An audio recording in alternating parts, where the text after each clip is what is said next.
Hi, hello. So today I'll be telling you about yet once again Ian Gomoła. So the next section of my book entitled Piglet. If that's something for you, then stay tuned. Um, okay. So um, as I told you in the previous video, the last two meetings with Ian Gomoła were pretty much revealing to me. So, I have learned that the article that he has been working for a while on, it was an article about a photographer from Tarnów, Traczek.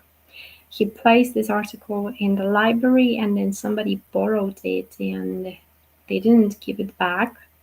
And that was a story that was supposed to match my belief at that time that, occultists work in that way that they try to, somehow undermine our value, which is the truth, sure thing.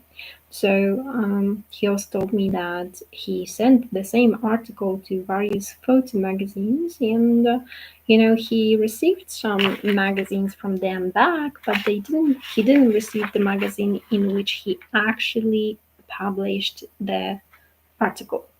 So they didn't send him the article in which his article was printed out, but they sent him some other magazines. He told me about Norman Daves and that he wrote. When we talked about Agnieszka Wierzcholska, we talked also about other historians and resources like Norman Daves and the fact that he wrote the book entitled Galicia. He told me about looking for sources on Google engine. When he was searching information about his own family, he would just type the name and the surname of a person in Google and check out what he would find on the internet about his family members. And same as I did, he wrote, what he has grasped and noticed about his family and the recurring circles and similarities, but no one has read, just like it was with my book at the beginning in the family. And he also told me that Mrs. Gavron wrote 3 books for children, and when having a conversation in the park, he told me that Mrs. Gavron, back then when he still worked in the youth palace, then she wanted to have his job, and as the conversation with the headmaster didn't help, then she asked the bishop to write a letter of a recommendation that she was the right person for that job. I mean, that was a sure thing. When I heard it, it was funny, but well, the truth is,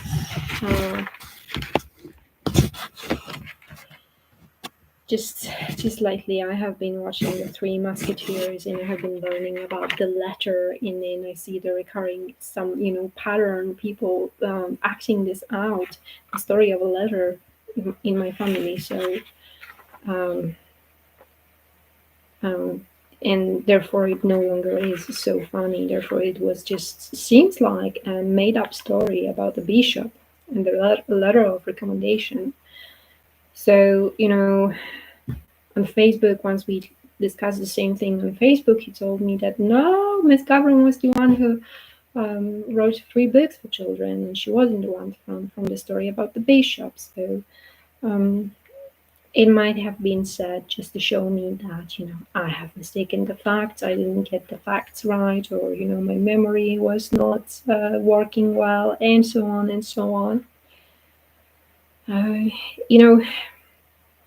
What I got from this story was that, he sent me a recording of the woman who wrote those 3 books for children, and that was Mrs. Gavron, and she really had the same nose that he had, a very characteristic nose, and I think,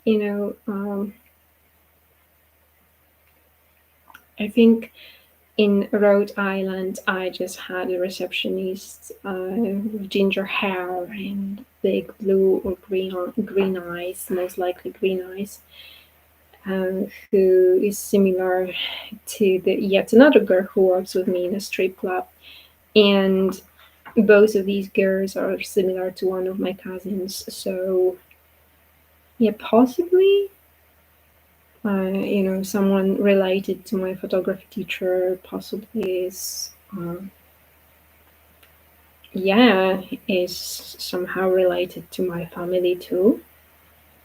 And he just asked me about Rhode Island as I was sending the book, because I believed people should have known about the work of occult, and they should have known that the main thing that occult relies on is actually hypnosis.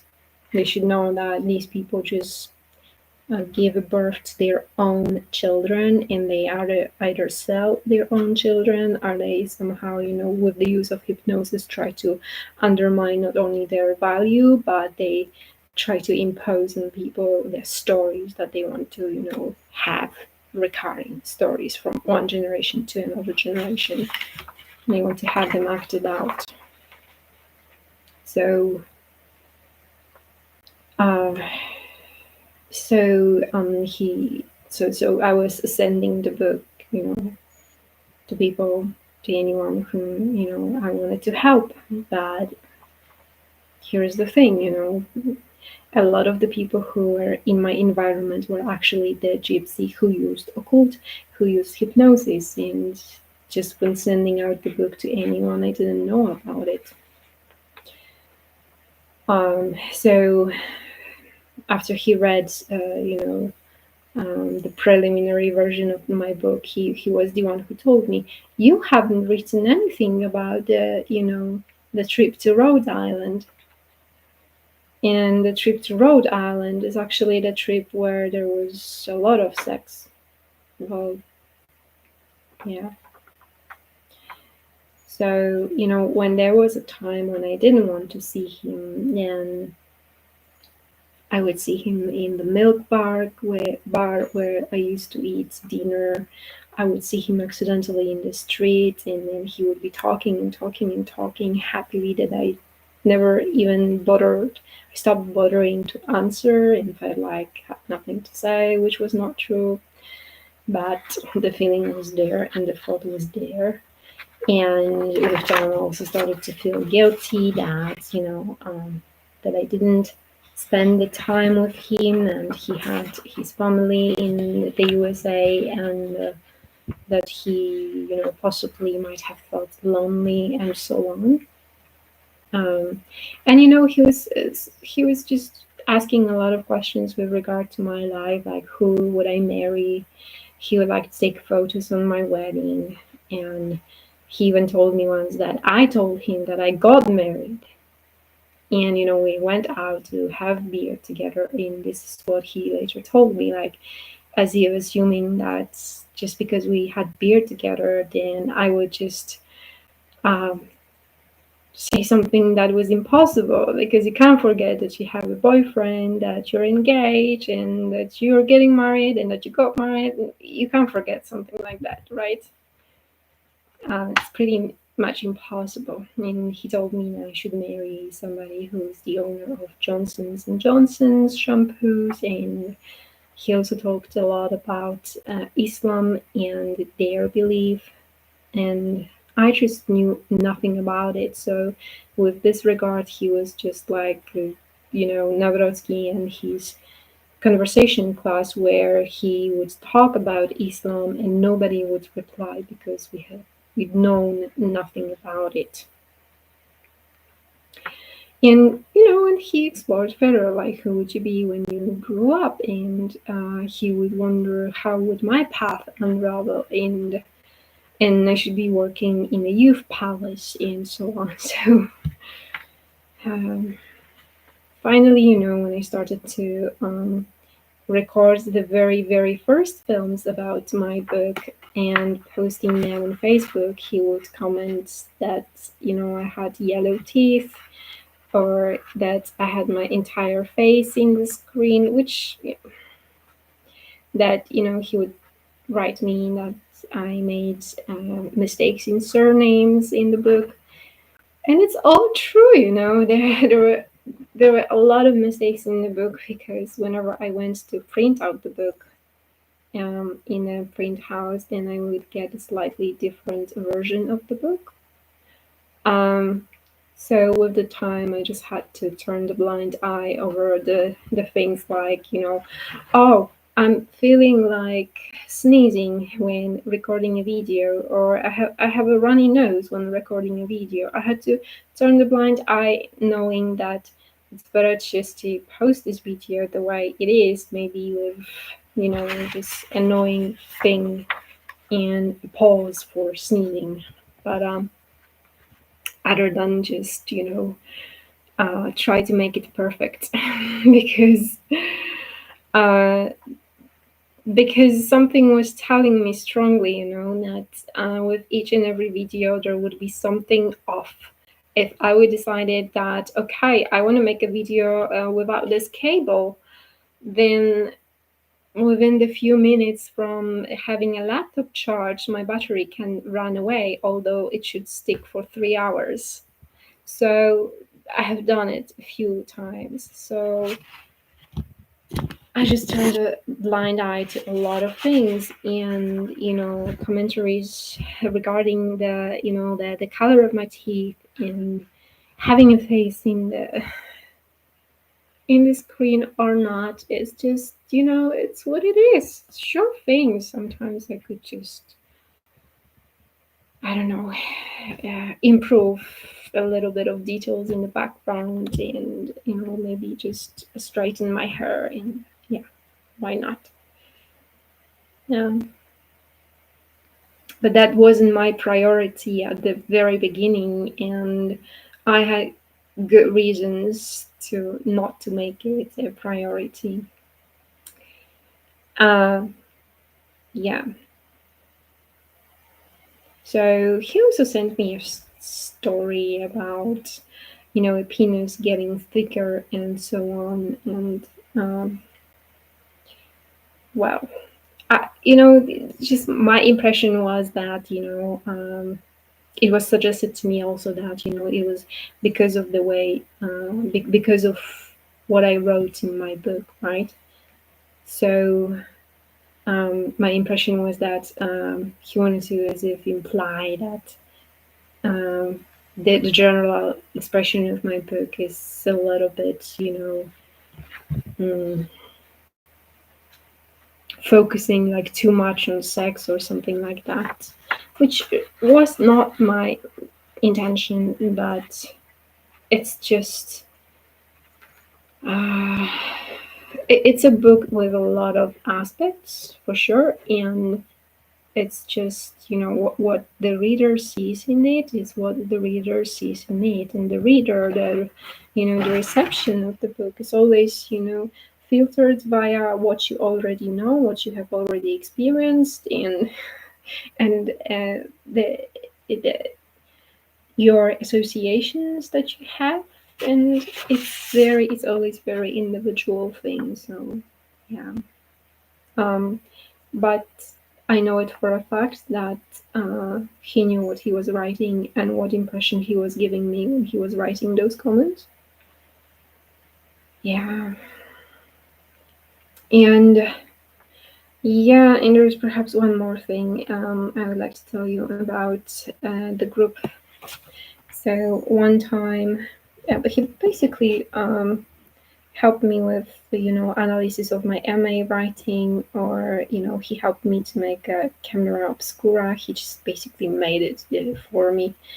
And when I asked him to take photos of my sister in her group, then he agreed, and he didn't charge me for that. So that was the group called Ostriches, and it was something very unusual. That's pretty, not much really happened over there, but in one moment he was just a little bit close to me, and then I was asked if I was dating him, and I was like, well, We met like 3 times, twice for beer, and we were out, but we were not dating. And you know, I checked it on my sister's Facebook, and I knew that she was having a conversation with him at least for a year, or some period of time. So she didn't want to admit to that. And then yet another sister pointed out, but haven't you seen, like, the man that she was seeing when we were younger? And I actually did that. I went behind my sister's back. I didn't tell her about it, and I met the man who I didn't want to meet him. Trust me. So she kind of thanked me and went behind my back and started to talk to my photography teacher. And, today this story is totally irrelevant to me. It's totally childish and really, really, really childish.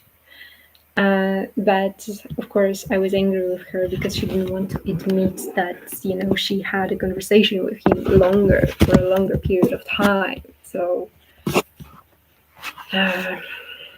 that's one thing. And the other thing was when I would see him in the main square to have beer. Then I just remember one time when I said it that I wanted to write a book, and the bartender just made big eyes on me. And um, then Jan Gomoła asked this very smart, logical question, like, what about? What is your book gonna be about? So I go like, I don't know. I don't know.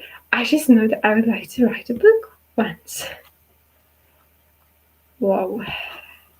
Yeah. So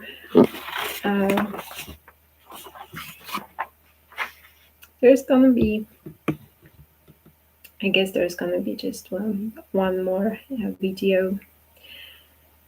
And if you want to buy my book Piglet or my course Amelia, then today is the time, because I change the price every day. It grows $1. So the sooner you make up your mind, the better deal you have. And you can find all the info in the description of this film. You can find it on my Instagram, Facebook accounts, and on my website. And if you like this video, please like, share, and subscribe. And thanks for watching.